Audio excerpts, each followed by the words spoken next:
Hello and welcome back to my channel. I keep changing up my backgrounds on you, so I hope that you've been kept on your toes, and if this is your first time on my channel, welcome. And nothing will be different for you. I didn't expect my Perfume 101 video to get so many views, so thank you if you watched that video. Today we're going to be talking about the fragrance industry.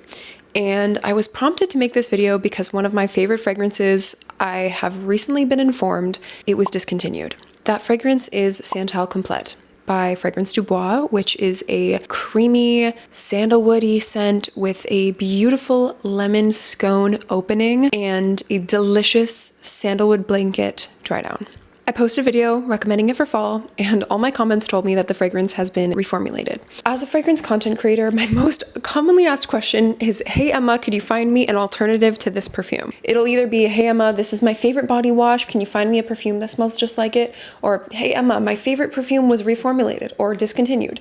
Can you find me a dupe? Or, Emma, I love this perfume, but it's too expensive. Can you find me a dupe? I love this perfume, but it's not long lasting enough. Can you find me an alternative? So I wanted to answer that question, and as well as discuss reformulations, why they happen, and how the perfumery world works. So I'm gonna try to kill a lot of birds with the same stone in this video. We will also be touching on fragrance safety. I'm not the biggest expert in this regard in terms of the endocrine side. That is a common point of discussion for fragrances, but I can touch on regulations and standards in terms of formulation for perfume.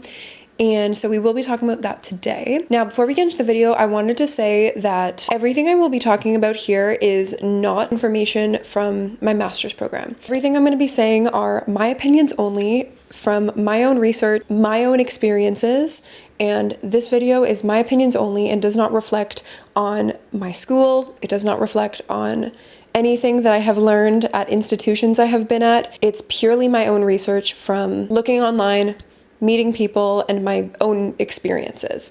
So this video does not reflect on any brands that are affiliated with my school. I will be discussing the behind the scenes of the industry as the outside looking in. First of all, let's define some terms. We have fragrance brands, and then we have fragrance houses. I can already see the comments telling me that I sound so Canadian when I say that. So fragrance brands include Byredo, Fragrance du Bois, Sniff, any fragrance brands. These are brands that you purchase perfumes from. Then we have fragrance houses. This includes Maine or Man, DSM Firmenich, Givaudan, Simrise. These are fragrance houses.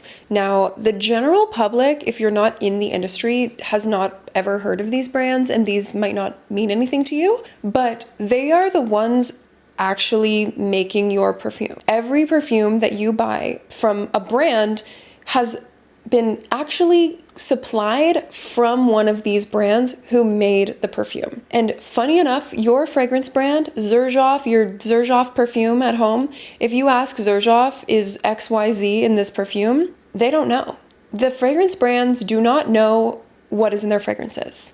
They don't know the ingredients of their fragrances. Why? Because the fragrance houses do. When a brand wants to come out with a perfume, let's use Xerjoff as an example. So Xerjoff, if they want to come out with a new fragrance, they will go to a fragrance house. Sometimes they'll go to multiple, and they'll pitch a concept. So we want a fragrance inspired by the Leaning Tower of Pisa, and that's what we want. So make a perfume that is reminiscent of the Leaning Tower of Pisa.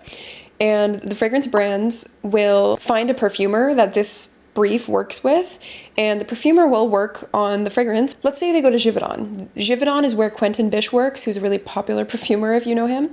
So let's say Quentin Bisch works on a fragrance for Xerjoff. So Quentin will give them a fragrance, and they'll say, this is good, but what about we add a cherry note? Or it's not Tower of Pisa enough, or it's not this enough.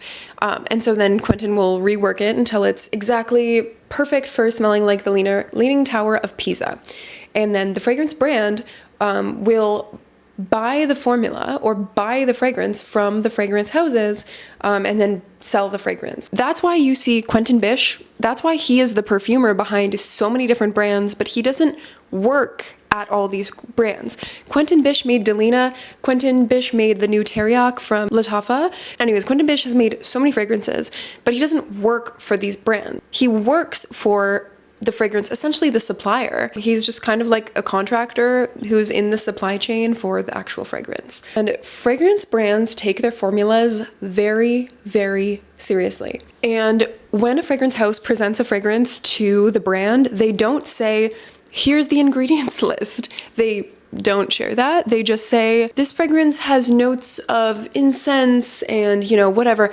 They'll give them the top, middle, base. They'll give them kind of the breakdown of the fragrance, but it's not the ingredients list. And as we've mentioned, notes are not ingredients. Notes are just a painted picture of the fragrance. They can be like, some of the notes listed won't even have anything to do with the fragrances that go in there. It's just trying to get you thinking, and it's only marketing.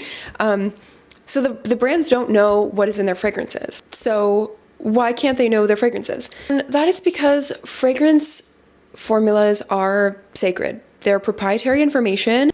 It's like the Krabby Patty formula. They didn't want anyone to get a hold of the Krabby Patty formula because they don't want people stealing fragrances. They don't want people duplicating their fragrances and just selling them and taking their formulas. That's why they don't share their formulas. It's all proprietary information of the fragrance houses. So let's talk about fragrance safety. If you've ever looked at the ingredients label of a fragrance, it doesn't really have that much compared to food.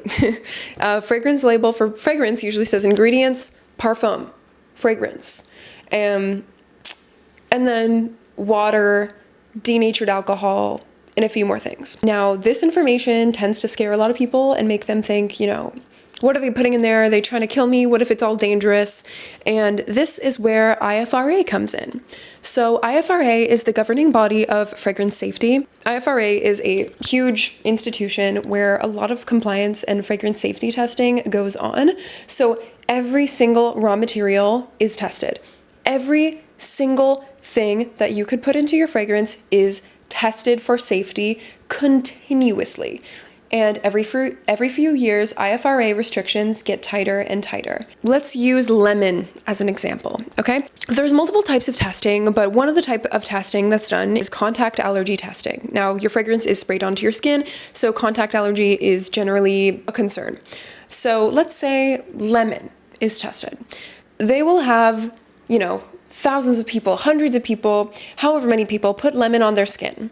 And if they find a single person have any single rash or any single reaction to lemon, they will go and do further testing to test what is the minimum amount of lemon you can put onto someone's skin for them to react to it. So what is the threshold of detection for lemon? The threshold that causes the allergy.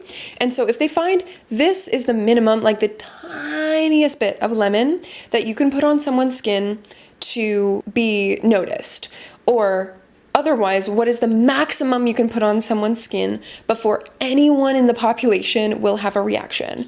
And you'll find that maximum or the minimum to get a reaction, and they will cap it. So they will make a fragrance-wide ban for 10% of that maximum or minimum of detection. 10%. You can only have 1/10 of what would cause that reaction. So regulations are pretty tight and they come out. I think the most recent one was 2020 and they went from, I can't remember if it was like 20 to 80 restricted materials or something like that. So allergies or, safety is one reason that something might be restricted from IFRA. Let me actually add on to that. So they add caps to different materials. Lots of materials have caps of some sort. So you can still use them and put them in. There's just, you can't use them more than a certain amount. If something has been found to be an allergen, you have to, 1, abide maximum thresholds, and 2, list it in the ingredients list separate from parfum. So generally, because fragrance ingredients are secret, you can just put ingredients parfum because again, it's the Krabby Patty formula. You can't just tell everyone. But if there's lemon in there, you will have to put it separately. And I'm using lemon as an example, but actually fragrance molecules usually have something a little more specific. So for example, rose, there's 3 materials that are in a lot of flowers or natural materials, and those are linalool, geraniol, and citral, and those are like the lactose or gluten of the fragrance industry. So usually pretty much any fragrance, any soap, it'll say ingredients, parfum, and then it'll say linalool, geraniol, citral. Linalool, geraniol. Those are actually naturally occurring ingredients in a rose. And so a lot of people think that they're synthetic materials, and yes, you can make them like to single them out and put just geraniol in something, but that's like putting just gluten in something. Like, for example, wheat. When people have reactions to wheat, it's not the actual wheat itself, it's the gluten in wheat.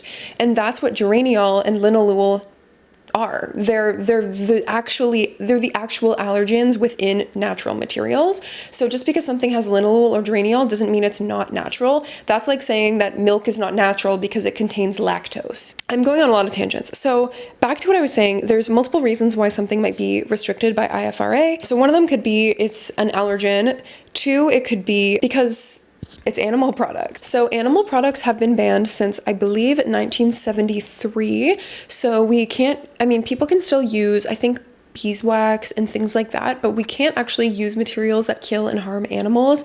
For example, civet, musk, ambergris, we use synthetics now. So you can still see fragrances that list musk, but that again, notes are not ingredients, they're painting a picture. So instead of putting musk, we'll put a synthetic note like muscone or galaxolide that has kind of a musk-like smell, but we're not actually killing deer anymore to put animal products in perfume. It's the same thing as like if you see a pumpkin pie note. Nobody's actually taking like pumpkin puree and crust and putting it in perfume because that's just gonna go bad. You know, we're using little notes, little oils here and there and telling you pumpkin pie, so you think, oh, this smells like pumpkin pie. The fragrance industry is trying to evoke emotion and evoke a picture and a feeling. So animal products, loosely, there's still some products you can use. Like I think beeswax is used. I know Hyrax uses one animal product, but it's not something that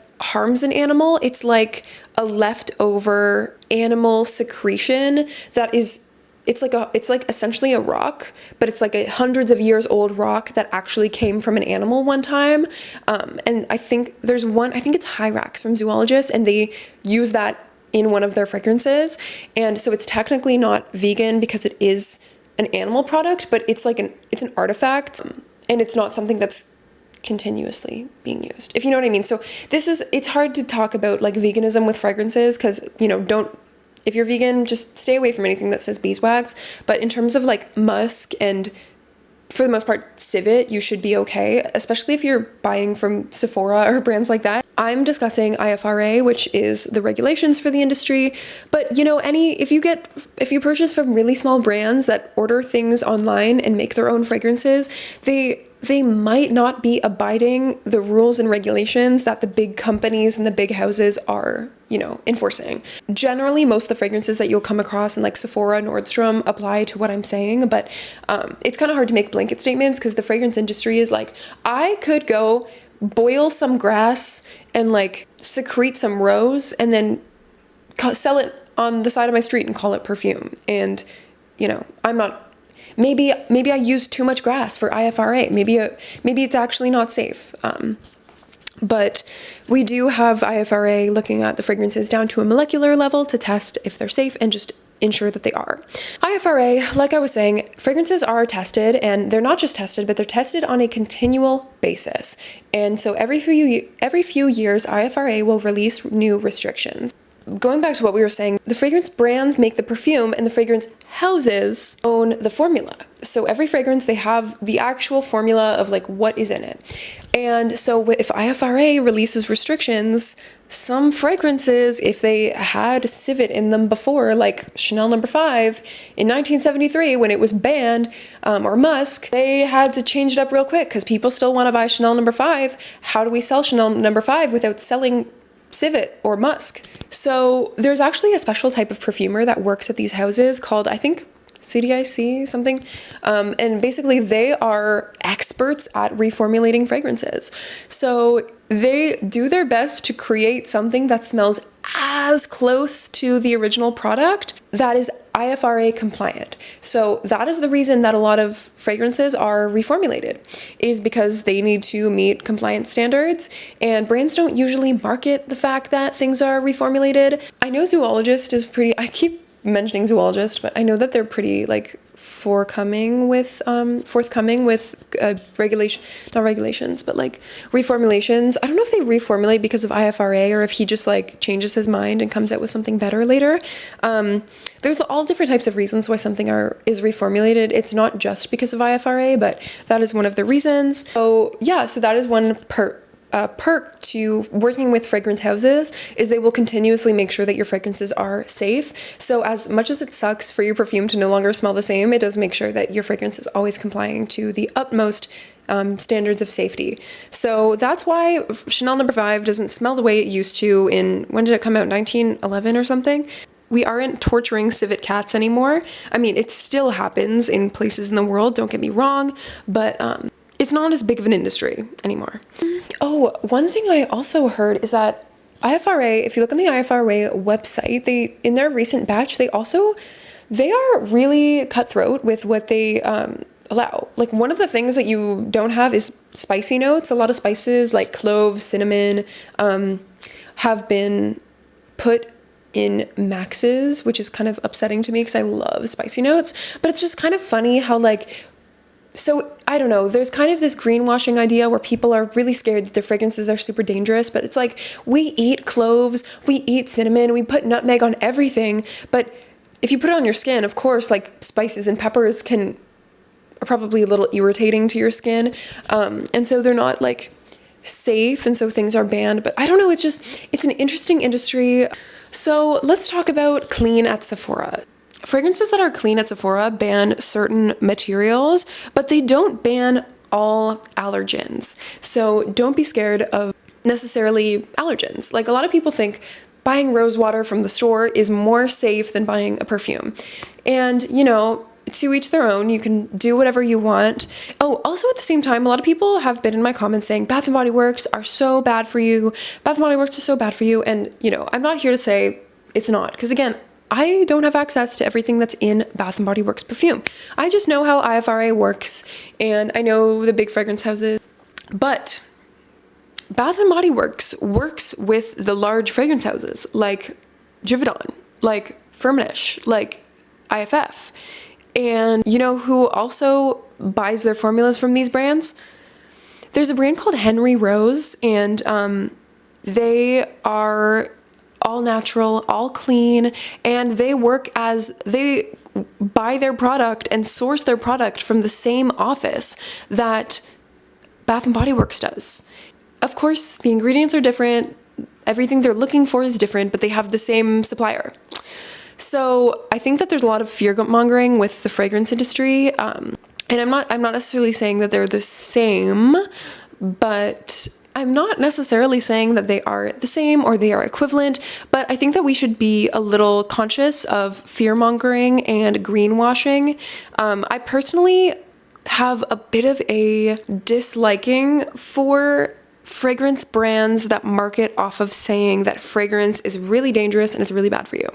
If you are selling fragrance to people, you are selling a product. Marketing exists as a result of what people want and, you know, societal needs and demands, but marketing can perpetuate different narratives. For example, beauty brands, if they only include white women, straight-sized white women on their photos and their campaigns, that is saying that the standard of beauty, the only beautiful people, the people who we are marketing toward, the face of beauty is this type of woman. And they might say, oh, it's because, you know, people aspire to look like these women. Okay, but if you start showcasing other people, other races, other body types, then you are showing people that this is what is beautiful. You can set that standard by being the first domino. Fragrances, sure, there are a lot of people that think fragrances are bad, but I have a little bit of a distaste toward brands that are marketing toward those people. Like, sure, that exists in society. People think fragrances are bad. People are scared of fragrances. I'm not denying that exists, but in marketing toward these people, you your messages are seen by people who are not those people. And so if your marketing saying fragrance is so dangerous, fragrance is full of endocrine disruptors, fragrance is horrible for you, buy our fragrances. I'm biased. My point of view is completely biased. I'm a master's of perfumery student and I've worked in fragrance sales. I love fragrance. Of course, my take is biased. But I think that marketing fragrance, by perpetuating a narrative that it's horrible for you, it's going to hurt you, it's harmful, but you're selling fragrances and you're buying from the same suppliers as everyone else. You have the same perfumers working on your projects. You have the same, everything the same. You're just selling it for a higher price and you're saying that yours are clean. I have a problem with that. I don't like that. So, for example, the fragrances that are clean at Sephora don't actually have ingredients lists that are that different from the fragrances that are not clean at Sephora. For example, I think Henry Rose is a good example. They're very well known for like being clean. If you look at the ingredients list, like I mentioned before, if a fragrance is an allergen or could potentially be harmful, has found to be allergenic, you have to list it separately in the ingredients. Look at a clean at Sephora fragrance, you will see the ingredients. You will not just see parfum, you will see other ingredients, linalool, geraniol, the allergens by question, the harmful things. Harmful. Again, they're not harmful. That is my point, is they're not harmful because they're okay. These brands are still using these ingredients. Again, I don't work on any of those projects. I don't know anything about the background. I'm sure there's more, I'm sure they're taking in considerations and, doing their best. And I'm not saying that the fragrance houses that work on these projects work on a clean beauty fragrance the same as they work on a Bath & Body Works or, Sniff or Chanel project. I'm just saying that because the industry works the way that it does, where generally, for the most part, fragrance brands purchase from fragrance houses, and there's not a lot of fragrance houses, there's maybe a big 5. A lot of pretty much every fragrance brand, clean or otherwise, uses the same supplier, same perfumers. And maybe they are a little more, rigorous with their ingredients list. But I personally question how different they are, and I question the greenwashing of the fragrance industry. So going back to what I was saying about marketing off of fragrance is dangerous, you're profiting off of people who love fragrance. You are profiting off of the fact that there is a fragrance industry, the fact that people like fragrance. And I think fear-mongering to get people to buy your product is sinister. And I'm not pointing at any brands specifically. Henry Rose, Windows Down, I'm so sorry that I've been pointing them out. Honestly, I have nothing wrong with Henry Rose.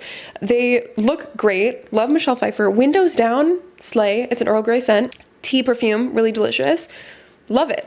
I like, Ellis Brooklyn. Love their products. I talk about Myth all the time. Again, I'm not opposed to these brands. I'm opposed to the people in my comment section saying, I would never buy from a brand. Like if I talk about Delina, I get people in my comment section saying that is so bad for you. I only buy, and then they'll list a fragrance made by the same perfumer from the same fragrance house, same supplier. And I'm like, what do you mean? It's not like our fragrances are unregulated. So I don't have a product. I don't have an issue with clean beauty brands. I think it's fine. I love clean at Sephora, love Cali Ray. I just think that the greenwashing, I just have complicated thoughts about how we should approach fragrance marketing. And I think that there's a lot of power. And I try to be very mindful of what I say in terms of what, as an influencer, I have a lot of influence. I try to be mindful of the things that I review and what I include in my videos and what that says to people by principle. If I review a fragrance, I'm not just reviewing the fragrance. Even if I review fragrance and say, hey, not the biggest fan of this fragrance, I am still making a video. You see a thumbnail about the fragrance, you see a review on the fragrance. So even if my review is not that positive, you leave knowing the brand. If there's a brand that I don't align with or, otherwise, I'm mindful of what I show and I put online. So again, big talk, all to say is I have mixed thoughts about the fragrance industry in terms of greenwashing and stuff like that.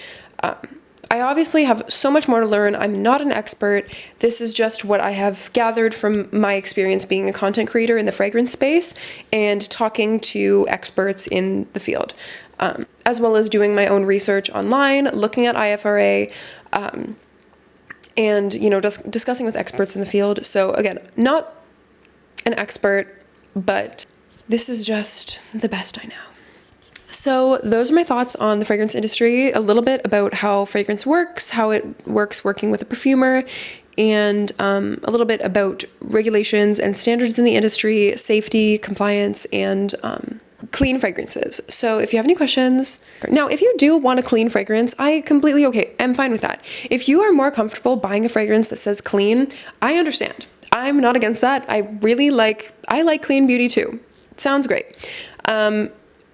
I have nothing against clean beauty. Some of my favorite clean beauty brands include Commodity.